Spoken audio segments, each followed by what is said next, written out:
The massive flood that ripped through the Pacific Northwest in February 1996, immortalized by the term Flood of 96, left endless lasting impressions. I remember the video of people having to escape downhill from a slide, seeing Oregon City underwater. And those are just Portland area memories, while the worst of the flood affected places outside of that area. While certainly everyone has their own memories, especially if they were directly affected by this event, the thing that really stuck with me as a 10-year-old kid was a house out in the Columbia River Gorge that was pulled from its very foundation by a massive mudslide that came in from the hills behind it. I heard something. I couldn't figure out what I heard, and then I went and looked out the back window because I heard this noise, and then I could see it coming. But she would then have to watch her animals fight their own battle. This mare, belly high in mud, would struggle until Carol's 70-year-old husband Hirsch braved knee-high mud and rocks to save her and another horse. Then it was on to his home. He'd break through a picture window to save the family dog. My wife heard it. She went into the kitchen, she could see it coming.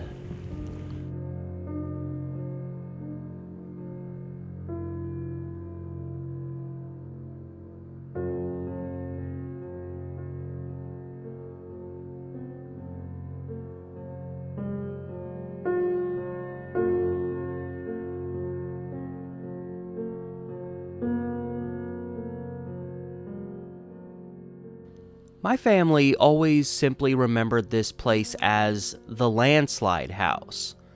The raw power of the flood and the enduring story of survival of those who experienced it captivated my youthful mind, and a few months later, in the spring of 1996, my family drove out there.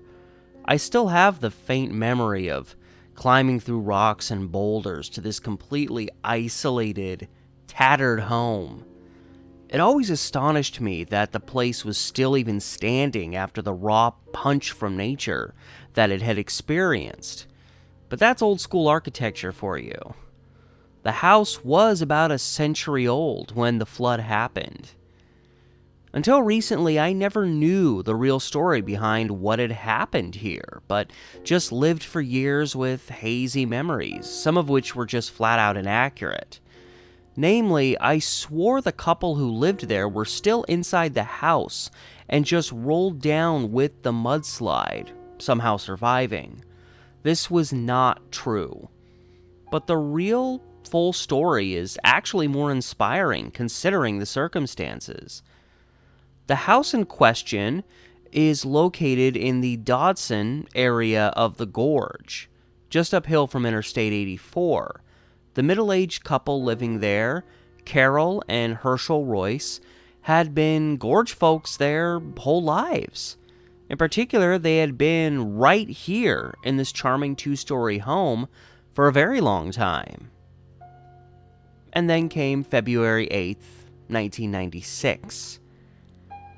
An account from Carol Royse is posted on a website called geomechanics.research.pdx.edu, a page I will link with this video as it goes into more detail about the circumstances of the slide itself. In this account, Carol noted hearing something around 12:30 p.m. Not sure what it was, she went to the window and saw their horses looking towards the mountain behind their home. They were clearly panicked. Carol then went to check out the back kitchen window where she suddenly saw a mudslide coming right towards her. I can't imagine the sensation of seeing that for the first time or how I would have reacted. But without hesitation, the couple escaped the home and they managed to escape with their cat and breaking a window so that their dog could escape. The 70-year-old Herschel also went to tend to the horses who, in their panic, had gone towards the mudslide instead of away from it. In the chaos, facing danger and feet worth of mud, Herschel managed to save all their horses, including one that had become temporarily stuck. But through his calming efforts, she too managed to escape. While the worst of it was at the start, a flow continued coming down from behind their home for hours. Belongings of theirs had been ripped from the home and scattered everywhere, some items making it almost all the way to the freeway below. It was remarkable that nobody was killed, but the trade-off of that was the state the mudslide had left their home in. Pulled from its foundation and overwhelmed by the mud that had infiltrated it, filled it, and partially buried the house, its appearance had almost been altered enough to look like a one-story home instead of two. The raw power had bent the walls, and yet the house, severely damaged, yes, had remained in one piece. With mud filling several feet, this actually helped anchor the house in place instead of setting it up to just crumble later on. In Carol's own words, "It changed my whole life in an instant." And again, I can only imagine. The circumstances of what the Royces went through, as well as the photogenic aftermath of their home, made their experience one of the top stories related to the flood to come out in Oregon, and hence it was made so memorable in my ever-forgetful 10-year-old mind. It became a roadside attraction for quite some time. Everyone wanted to see the house that had been pulled off its foundation and yet stayed in one piece. I never forgot that place, and perhaps when my friend and I started exploring around and documenting things on video, the memory of this place was never far away because of that. With it being 20 years later, I actually didn't even know if the house was still standing, and in fact, I kinda doubted it. I started looking at satellite views of the area on Google Maps, as the area had become filled in by young plant life over the years. I wasn't completely certain, but I swore through the trees I could see a small flash of grayish white that I felt might have been the roof of the home, telling me it was still there. Had the Royces not been so driven to rebuild and save their home in the aftermath of this mudslide, that may have not been the case. Unfortunately, the immediate aftermath of the flood in the Dodson area was not smooth for local residents who struggled just to get any assistance that didn't involve selling off their homes at well below market value and moving somewhere else, something most of them didn't want to do. But the Royces were not giving in. They moved into a small home on the property near the Landslide House, with the plans of returning there someday. A year after the flood, they appeared in the news again and were still as headstrong as they'd always been. Despite the roadblocks that they were ultimately never able to overcome, they still looked positively towards the future. Carol would say, "Insurance didn't cover any of it, but we've learned that things are just material. Your life is worth a whole lot more." I still remember seeing pictures and news clips of the Royces trying to clean out and save as many of their belongings as they could from the house. And now, having actually learned a bit about those who lived this story, it's inspirational to see them carry on as well as they did. I don't know if I would have been so strong. In fact, I probably wouldn't have been. Come November 2016, it had been more than 20 years since I had seen this home, and the appearance of things in the area had changed drastically. It was November 19th, 2016 that my friend and I hit the road hoping to find this house that I was pretty sure was still there. I really wanted to document this and admittedly relive a childhood memory. And to address the elephant in the room, not knowing the backstory at the time and assuming the place had long since been abandoned, my friend and I were under the good faith impression that this was long abandoned land. I later saw that there was another house nearby, which we might have seen in the first place had we come in from the east instead of the west. And as we explored, as you'll see, there was no fencing or signs up, suggesting to us that we had a reason to believe we were trespassing at this point in time. But I get the impression now, looking back over 8 years, that this land was likely still owned by the family, or at least close relatives. In fact, we first saw the nearby house through a window once we were already inside the Landslide House, and such was one of the reasons our visit was so brief. So, if that is in fact true, despite no indications we couldn't enter, if family members ever see this, just know no disrespect was intended, and I do apologize. But without knowing it at the time, late 2016, we were to capture a more significant visual record than we could possibly have realized, which I will get into. And beyond wanting to tell the story of the Royses and how they persevered, I wanted to present the following as a true memorial of what once existed, and I'm glad it was still there when we came.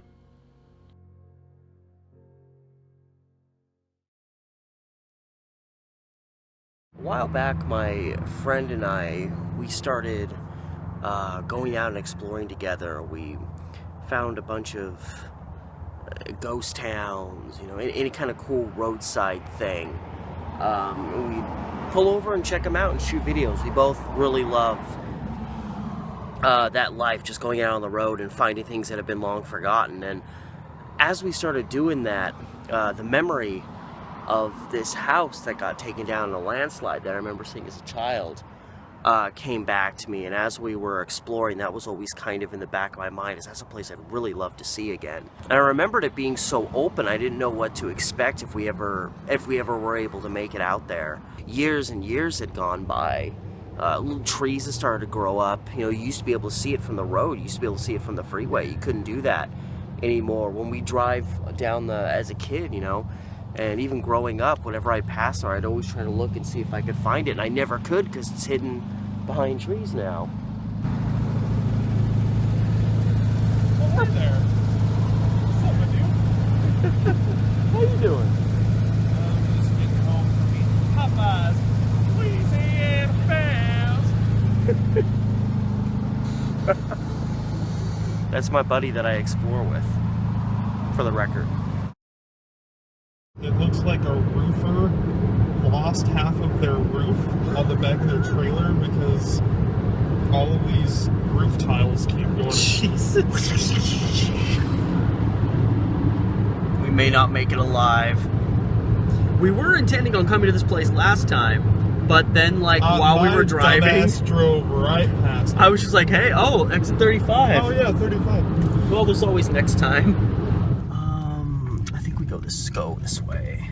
I'll just have to pause and relook at the map because I know where it is in relation to this road. And where did you sit? It's like literally right up there. I can actually see it a little bit, but still the foliage is pretty thick. I think it'd be good for us to come in from around this side, but... How do we have to climb up through the trees? I think we can just squeeze up. Because that's all thorns. Oh, it is? Yeah.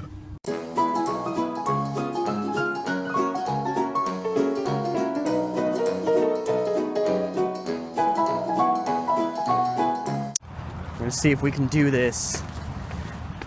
See if we can get up to this maze.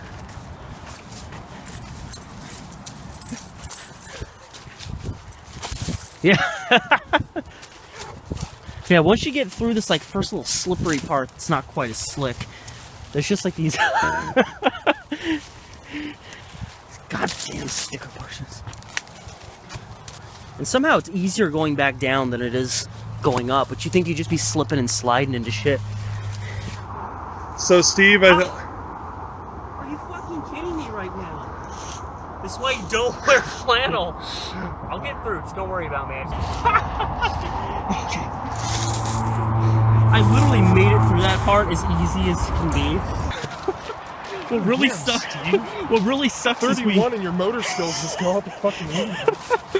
What sucks is we still may be screwed if this doesn't part somewhere. Yeah, when they rip past you. The house is... We may... Nah, I don't know. Like, if all else fails. I think you're fucking lying, Steve. No, I actually saw the house when we passed by it. It's still up here. Found the house. We can get to it.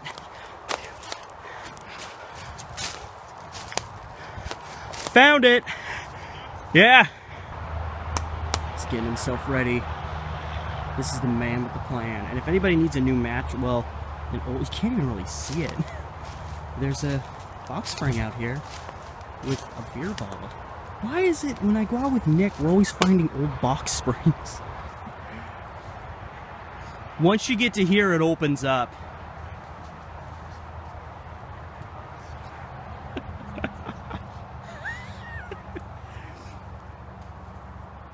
You thought I was crazy. Did you see that ball? Yeah. Like, caught myself on a rope. I burned myself on a rip. You in the market for a new box spring? 'Cause we got one. What? We got one for you. Now, see what you got here is that's American made. That sticks around for a whole lifetime. Yeah, look at this. It's like it all opens up here. Oh, okay. And you can barely see it because it's so overcome by trees, but... Yeah, so we'll go ahead and give the credit to Steve on this particular find, because I was not all about running through all these pucker brushes and shit, even though Steve's the one in black dress pants and I'm in Carhartts. Oh yeah, I don't know if you can see it, but...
It's downstairs.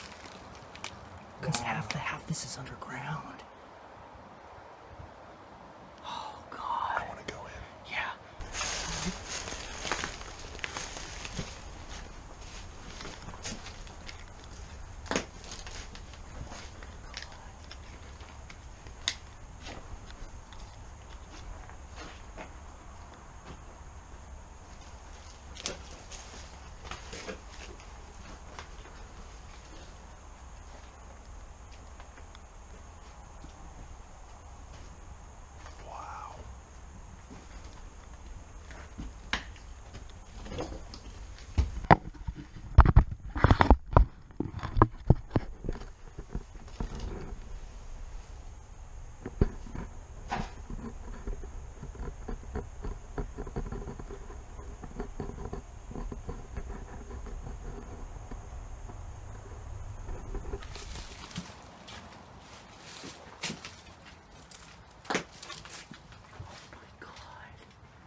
to spend any. We ain't going up there, I'll tell you that much.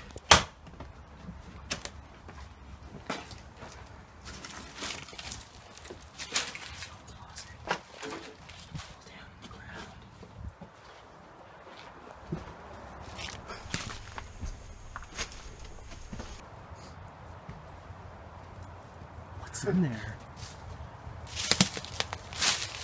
All right. What do you say? What was in that area? It was mostly just a kitchen. There was where the mud had started to slide, like where it slid down.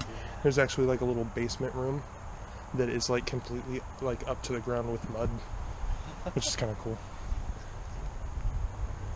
Yeah, it looks like a funny house with it like turned on its side like this.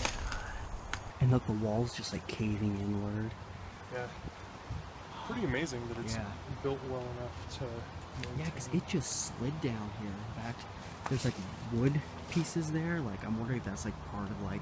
Oh yeah. Well, and bottoms of the house were just. There's like ripped actual like boards and stuff strewn like. Yeah. All through this forest side. Yeah.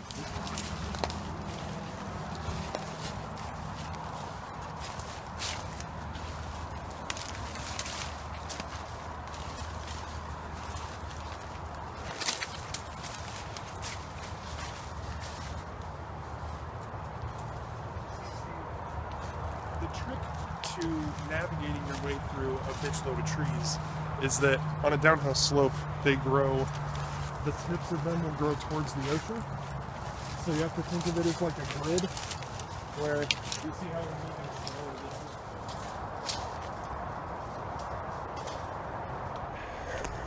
slower. Making our way back from the crazy house.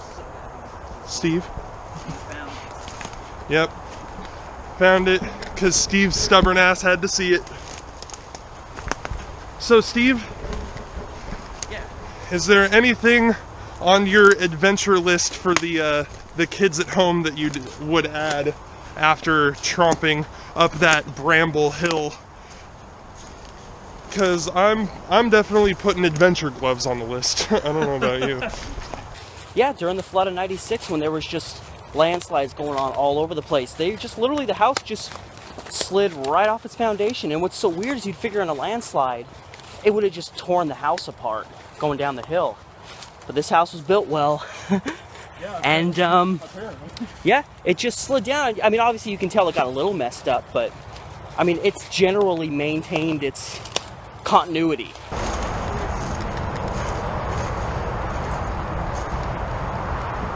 And there's the car. And see, now we're back out on the mainland. So the house is back up in there. Steve's alive. That's cool, I guess. So we're probably about 20 miles from Portland, give or take.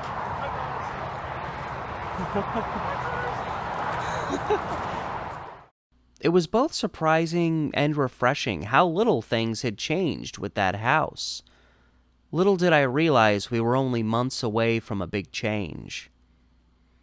In early September 2017, less than 10 months after our visit, an idiot teen set off a firework during the dry season that sparked what became known as the Eagle Creek Fire, that burned approximately 50,000 acres of land in the Columbia River Gorge.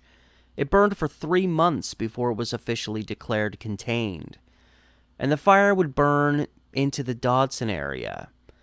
I didn't know about it until actually a few months later, but this landslide house, resting quietly in its woods, had been reduced to ashes. It genuinely made me feel so grateful that I visited it when I did, as it was something I'd always hoped to do again, but doubted I ever would. And after September 2017, I would have never had a chance again. On the day we visited, my friend and I did a trip through much of the Columbia River Gorge. This included a visit to the Oneota Gorge Tunnel, reopened in 2009 after being closed up for some 60 years. Little did we know at the time, but this location too would be destroyed by the Eagle Creek Fire. But fortunately, this tunnel could and was restored and opened up again in 2021. So, unlike the Landslide House, it remains for all to visit. So while the Landslide House is long gone, it does leave behind a legacy. For some, it may just be the house itself, buried in mud, battered, crooked, a victim to nature's powerful wrath. It's easy to leave the legacy at that, and that's what many will remember, and it's all I really thought about over the years as well. But there should also be an element of survival and resilience to go along with that legacy in the story of the Royses, who faced Mother Nature head on and lived to tell the tale and fight on and stand tall in the face of such a heavy loss. Like most legacies, this one is multifaceted. I'm just glad we captured a visual record of it. Short though our visit was.